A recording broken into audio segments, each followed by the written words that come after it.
NDA സഖ്യത്തിന്റെ 2020 പ്രകടനവുമായി നമുക്ക് താരതമ്യം ചെയ്യാം.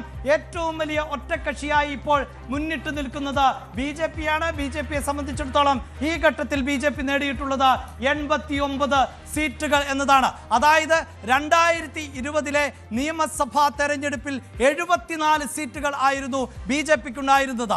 75 സീറ്റുകളായിരുന്നു RJDക്ക് ലഭിച്ചിരുന്നത്. ഏറ്റവും വലിയ ഒറ്റക്കക്ഷിയായ RJDയേക്കാൾ ഒരു സീറ്റിന്റെ കുറവ് മാത്രമാണ് 2020 ബിജെപിക്ക് ഉണ്ടായിരുന്നത് എങ്കിൽ ഇപ്പോഴിതാ ബിജെപി ആ നില മെച്ചപ്പെടുത്തുന്നു.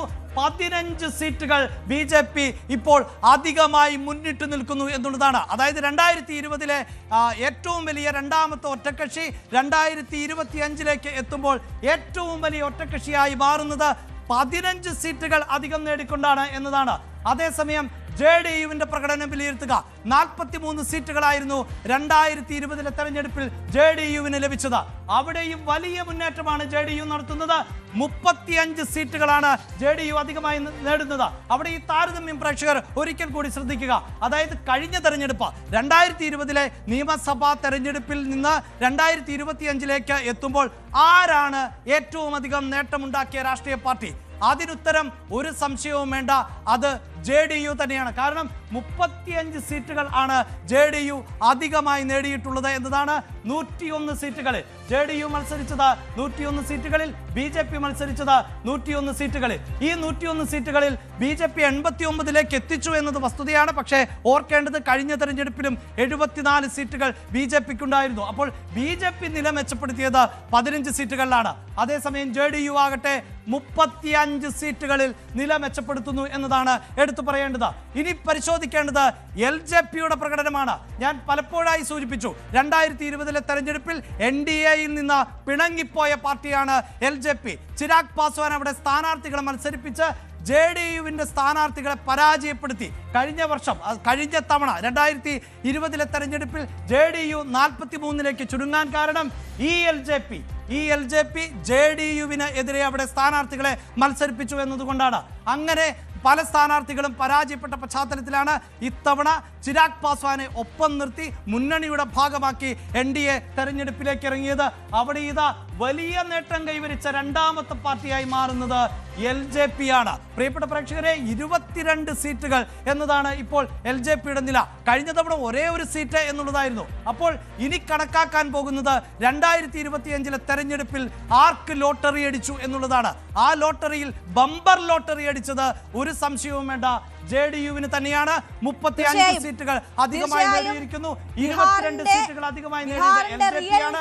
BJP ആകട്ടെ 15 വിജയിച്ചു നിൽക്കുന്നു എന്നുള്ളതാണ് NDAയുടെ കണക്കുകൾ. ബീഹാറിന്റെ റിയൽ ഹീറോ നിതീഷാണ് എന്ന കാര്യത്തിൽ യാതൊരു സംശയവുമില്ല. 190 എന്ന നിലയിൽ NDA അവരുടെ ലീഡ് നില തുടരുകയാണ്. BJP 89 സീറ്റിലെ ലീഡുമായി ഏറ്റവും വലിയ ഒറ്റക്കക്ഷി എന്ന നിലയിൽ എത്തി നിൽക്കുന്നു. ഇന്ത്യ മുന്നണിക്ക് വലിയ രീതിയിൽ അടിപതറിയിരിക്കുന്നു എന്ന് തന്നെ പറയാം. കഴിഞ്ഞ തവണ ഏറ്റവും വലിയ മുന്നണിക്കുണ്ടായിരുന്ന അത്രയും തന്നെ സീറ്റ് നഷ്ടം ഇത്തവണ ഈ പ്രതിപക്ഷത്തിനുണ്ടായിരിക്കുകയാണ്. RJDക്ക് 31 ചുരുങ്ങേണ്ടി വന്നിരിക്കുകയാണ്. കോൺഗ്രസ് വെറും 4 സീറ്റിലേക്ക് ചുരുങ്ങുന്നു. കോൺഗ്രസിന് ഇപ്പോൾ ലീഡ് ഉള്ളത് വെറും 4 സീറ്റിലാണ്. 60-ലധികം സീറ്റുകളിൽ മത്സരിച്ച കോൺഗ്രസ് ആണ് ഈ രീതിയിൽ നിലം പരിശായിരിക്കുന്നത് എന്നതുകൂടി കാണാം. ഇവിടെ ഇപ്പോൾ വലിയ രീതിയിലുള്ള പ്രതികരണങ്ങൾ ഇതുമായി ബന്ധപ്പെട്ട് വന്നുകൊണ്ടിരിക്കുകയാണ്. രാഘോപൂരിൽ വീണ്ടും തേജസ്വി യാദവ് പിന്നിൽ പോയ സാഹചര്യമുണ്ട്. വലിയ ചോദ്യങ്ങൾ ഉയർത്തുന്ന തെരഞ്ഞെടുപ്പ് ഫല സൂചനകളാണ് ബീഹാറിൽ നിന്ന് വന്നുകൊണ്ടിരിക്കുന്നത്. നമുക്കറിയാം, വോട്ടെടുപ്പ് തുടങ്ങി ഏതാണ്ട് 4.25 മണിക്കൂർ പിന്നിട്ടിരിക്കുകയാണ്. ഇനി ഇതിലൊരു മാറ്റവും ഉണ്ടാകുന്ന യാതൊരു സാഹചര്യവും ഇല്ല എന്നതിന്റെ സൂചനകൾ തന്നെയാണ് വരുന്നത്. അഭിലാഷ് തുടരുന്നുണ്ട്. അഭിലാഷ്, നോക്കൂ, എന്താണ് ബീഹാറിൽ സംഭവിച്ചത്? പ്രതിപക്ഷം പോലും ഒരു ദുസ്വപ്നത്തിൽ പോലും കരുതിയിട്ടുണ്ടാകില്ല ഇത്ര വലിയ തിരിച്ചടി അവിടെ സംഭവിക്കുമെന്ന്. തനിക്ക് തന്നെ പിന്നിൽ പോകേണ്ടി വരും എന്നൊരു സാഹചര്യം ഉണ്ടാകുമെന്ന് തേജസ്വി, രാഘോപൂർ എന്ന് പറയുന്ന ഒരു മണ്ഡലത്തിൽ പിന്നിൽ പോകേണ്ടി വരുമെന്ന് തേജസ്വി വിശ്വസിച്ചിട്ടുണ്ടാവില്ല. യാദവർ ഒഴികെയുള്ള എല്ലാ വിഭാഗവും മഹാഗഠബന്ധനെ തള്ളിക്കളഞ്ഞിരിക്കുന്നു എന്ന് വേണമോ നമ്മൾ മനസ്സിലാക്കാൻ? യെസ്, തീർച്ചയായും രേണുക, ഇതാ നമ്മൾ സ്ക്രീനിൽ കാണുന്നുണ്ട് ഒരു കൈപ്പത്തിയുടെ ചിഹ്നം. ഒരു രാഷ്ട്രീയ പാർട്ടിയെ നമ്മൾ ആക്ഷേപിക്കുകയല്ല, അല്ലെങ്കിൽ ഇകഴ്ത്തി കാണിക്കുകയല്ല. കൈപ്പത്തിയിലുള്ളത് 5 വിരലുകളാണ് എങ്കിൽ ഇപ്പോഴിതാ ബീഹാറിൽ ഉള്ളത് കോൺഗ്രസിനെ സംബന്ധിച്ചിടത്തോളം ആ 5 വിരലുകൾ മാത്രമാണ് ഇപ്പോൾ ഉയർത്തി കാണിക്കാനുള്ളൂ. 5 മണ്ഡലങ്ങളിൽ മാത്രമാണ് ഇപ്പോൾ ഈ ഘട്ടത്തിൽ. അത് ഒരുപക്ഷെ വരും മണിക്കൂറുകളിൽ മാറി മറിഞ്ഞേക്കാം. അത്രമേൽ വലിയ പതനം. ഞാൻ നേരത്തെ സൂചിപ്പിച്ചു ആർക്കാണ് ലോട്ടറി അടിച്ചത് എന്ന്. അത് JDU-വിന് എങ്കിൽ മറിച്ച് ആർക്കാണ് തിരിച്ചടി നേരിട്ടത്? ഒരു തർക്കവും വേണ്ട, കോൺഗ്രസിനാണ്. കോൺഗ്രസ് തകരുകയല്ല, തകർന്നടിയുകയാണ് ഈ തെരഞ്ഞെടുപ്പിൽ എന്നതിൽ ഒരു തർക്കവുമില്ല. കാരണം ഈ തെരഞ്ഞെടുപ്പിന് മുമ്പ് ഒരുപക്ഷെ ദേശീയ രാഷ്ട്രീയത്തെ പിടിച്ചു കുലുക്കിയ ഒരു ആരോപണം ഉണ്ടാകുന്നത് രാഹുൽ ഗാന്ധിയിൽ നിന്നാണ്. അത് വോട്ട് കൊള്ളയുമായി ബന്ധപ്പെട്ട വാർത്താ സമ്മേളനമായിരുന്നു. അദ്ദേഹം ഇതുപോലെ ഒരു വേദിയിൽ ഡേറ്റകളുടെ അടിസ്ഥാനത്തിൽ എങ്ങനെയാണ് കള്ളവോട്ടുകൾ ചേർക്കപ്പെട്ടത് എന്നത് വീഡിയോ ദൃശ്യങ്ങളുടെ സഹായത്തോടു കൂടിയാണ് മാധ്യമങ്ങൾക്ക് മുന്നിൽ അവതരിപ്പിച്ചത്. അത് പിന്നീട് ഒരു കൊടുങ്കാറ്റായി മാറുന്നത് നമ്മൾ ദേശീയ രാഷ്ട്രീയത്തിൽ കണ്ടതാണ്. ഇലക്ഷൻ കമ്മീഷന് ഇടപെടേണ്ടതായി വന്നത് നമ്മൾ കണ്ടതാണ്. അങ്ങനെയാണ് തീവ്ര വോട്ടർ പട്ടിക പരിഷ്കരണത്തിലേക്ക് രാജ്യം കടന്നത്. അങ്ങനെ ഒരു തീവ്ര വോട്ടർ പട്ടിക പരിഷ്കരണത്തിന് ശേഷമാണ് ബീഹാർ പോളിംഗ് ബൂത്തിലേക്ക് എത്തിയത്. അവിടെയാണ് കോൺഗ്രസിന് 5 സീറ്റുകളിലേക്ക് ഇപ്പോൾ ഒതുങ്ങേണ്ടതായി വരുന്നത്.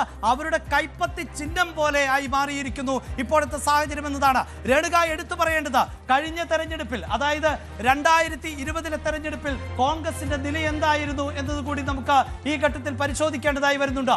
അതായത് 19 സീറ്റുകളിൽ വിജയിച്ചു നിന്നിരുന്ന കോൺഗ്രസ് ഇപ്പോൾ ഏത് ഘട്ടത്തിലേക്ക് എത്തി എന്ന് നോക്കുമ്പോൾ അത് ഇന്ത്യ മുന്നണിയുടെ മഹാസഖ്യത്തിന്റെ, മഹാഗഡ്ബന്ധിന്റെ തകർച്ച കൂടിയായിട്ട് വേണം നമുക്ക് കണക്കാക്കാൻ. 2020 പ്രകടനം ഒരുപക്ഷെ കുറച്ചുകൂടി മെച്ചപ്പെടുത്തിയിരുന്നുവെങ്കിൽ അങ്ങനെ ഒരു സഖ്യത്തിന് അധികാരത്തിലേറാൻ സാധിക്കുമായിരുന്നു. അത് കോൺഗ്രസിന് സാധിക്കുമായിരുന്നു. പക്ഷേ കോൺഗ്രസ് അന്നും പരാജയപ്പെട്ടു എന്നതാണ് ആ മുന്നണിക്കുണ്ടായ വലിയ തകർച്ചയെങ്കിൽ ഇനി തിരിച്ചുവരവിന് വേണ്ടിയുള്ള ശ്രമമാണ് കോൺഗ്രസ് നടത്തിയത്. ഞാൻ ആവർത്തിക്കുന്നു, 1990 വരെ ബീഹാറിന്റെ അധികാര രാഷ്ട്രീയത്തെ നിയന്ത്രിച്ചിരുന്നത് കോൺഗ്രസ് ആണ്. അതിനുശേഷം കോൺഗ്രസ് ചിത്രത്തിൽ നിന്ന് അപ്രത്യക്ഷമാകുന്നു. അവിടെ കോൺഗ്രസ് ഒരു തിരിച്ചുവരവിനുള്ള ശ്രമം നടത്തുകയായിരുന്നു. ഇന്ത്യ സഖ്യത്തിന്റെ തലപ്പത്തേക്ക് രാഹുൽ ഗാന്ധി അല്ലെങ്കിൽ മല്ലികാർജുൻ ഖാർഗെയെ പോലെയുള്ളവരെ അവരോധിക്കണമെങ്കിൽ ഈ തെരഞ്ഞെടുപ്പിൽ ഞങ്ങളുടെ ശക്തി എന്ത് എന്ന് കോൺഗ്രസിന് കാണിച്ചു കൊടുക്കണമായിരുന്നു. അവിടെയാണ് രേണുക ഈ തരത്തിൽ അതിദയനീയമായ ഒരു പതനം. ഇതാ നോക്കൂ, ഇവിടെ ഈ ഡേറ്റകൾ പരിശോധിക്കുമ്പോൾ എങ്ങനെയാണ് കോൺഗ്രസ് തകർന്നടിഞ്ഞത്. 2020 തെരഞ്ഞെടുപ്പും 2025 തെരഞ്ഞെടുപ്പും തമ്മിൽ താരതമ്യം ചെയ്യുമ്പോഴാണ് കോൺഗ്രസിന്റെ പതനം എത്രത്തോളം വലുത് എന്ന് നമുക്ക് മനസ്സിലാകുന്നത്.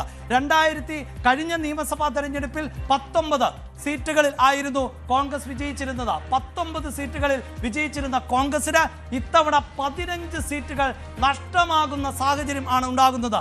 15 സീറ്റുകൾ നഷ്ടമായി. 4 സീറ്റുകളിലേക്ക് ഇപ്പോൾ കോൺഗ്രസ് ചുരുങ്ങിപ്പോകുന്നു.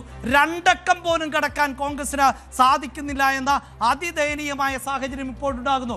അതുമാത്രവുമല്ല, ഇതാ നോക്കൂ, CPIML ആണ് ബീഹാറിലെ ഏറ്റവും വലിയ അല്ലെങ്കിൽ ഏറ്റവും സ്വാധീനമുള്ള ഇടതുപക്ഷ പ്രസ്ഥാനം. കേരളത്തിൽ CPIM ആണെങ്കിൽ അവിടെ CPIML ആണ് ഏറ്റവും ശക്തർ. അത് കഴിഞ്ഞാൽ CPI ആണ്, പിന്നീട് CPM ആണ്. ഇവിടെ ഇതാ CPIML-നെ സംബന്ധിച്ചിടത്തോളം അവർക്ക് നഷ്ടമാണ് സംഭവിച്ചത് എങ്കിൽ പോലും 5 സീറ്റുകളിൽ മുന്നിട്ട് നിൽക്കുകയാണ്. ആ 5-നേക്കാൾ താഴെ പോകുന്നു കോൺഗ്രസ് ഈ ഘട്ടത്തിൽ. 4 സീറ്റുകളിൽ എന്നതാണ് ഇവിടെ എടുത്തു പറയേണ്ടത്. അതായത് ഈ തെരഞ്ഞെടുപ്പ് കോൺഗ്രസിന്റെ ഒരു പ്രചാരണവും ഫലിച്ചില്ല. അന്തിമ ഫലമല്ല, 4എങ്കിലും കോൺഗ്രസ് നിലനിർത്തുമോ എന്നത് നമ്മൾ കാത്തിരുന്ന് കാണണം. ഇതൊരു ലീഡ് നില മാത്രമാണ്. 4-ലും ചുരുങ്ങുമോ കോൺഗ്രസ് എന്ന് നമുക്കിപ്പോൾ ഉറപ്പ് പറയാൻ പറ്റത്തില്ല. കാരണം ഇത് ലീഡ് നില മാത്രമാണ്. എന്തായാലും 5-ാം മണിക്കൂറിലേക്ക് എത്തുകയാണ് ഈ തെരഞ്ഞെടുപ്പിന്റെ കൗണ്ടിംഗ് എന്ന കാര്യം നമ്മൾ കാണണം. ഇത് ഒരു കൃത്യമായ ഫല സൂചന തന്നെയായി നമ്മൾ ഇപ്പോൾ എടുക്കേണ്ടതുണ്ട്. ഇതിൽ ഏറ്റവും പ്രധാനം നിതീഷാണ് അവിടുത്തെ റിയൽ ഹീറോ എന്ന കാര്യത്തിൽ സംശയമില്ല. പക്ഷേ സ്ട്രൈക്ക് റേറ്റ് കൊണ്ട് ഏറ്റവും കൂടുതൽ നേട്ടമുണ്ടാക്കിയിരിക്കുന്നത് ചിരാഗ് പാസ്വാൻ ആണ് എന്ന കാര്യം നമ്മൾ പറയാതെ പോകാൻ പാടില്ല. കാരണം ചിരാഗ് പാസ്വാൻ 75% സ്ട്രൈക്ക് റേറ്റോട് കൂടിയാണ് 29 സീറ്റ് ചിരാഗ് പാസ്വാൻ നൽകുമ്പോൾ അത് കുറെ ചോദ്യങ്ങൾ ഉയർത്തിയിരുന്നുവെങ്കിൽ ഇപ്പോൾ ചിരാഗ് പാസ്വാൻ അതിൽ 22 സീറ്റിൽ ചിരാഗ് പാസ്വാന്റെ പാർട്ടി മുന്നിട്ട് നിൽക്കുമ്പോൾ അത് വലിയ നേട്ടമായി മാറുന്നുണ്ട്. ബീഹാറിന്റെ ഭാവി നിശ്ചയിക്കുന്ന തരത്തിലുള്ളൊരു തന്ത്രപ്രധാന ശക്തിയായി ചിരാഗ് പാസ്വാന്റെ പാർട്ടി ഉയർത്തെഴുന്നേൽക്കുന്ന കാഴ്ചയാണ് നമ്മൾ കാണുന്നത്. അവർ 22 സീറ്റിൽ മുന്നിട്ട് നിൽക്കുന്നു. അതിന്റെ സ്ട്രൈക്ക് റേറ്റ് എന്ന് പറയുന്നത് നിതീഷ് കുമാറിനേക്കാൾ കൂടുതലാണ് എന്ന സാഹചര്യം കൂടിയുണ്ട്.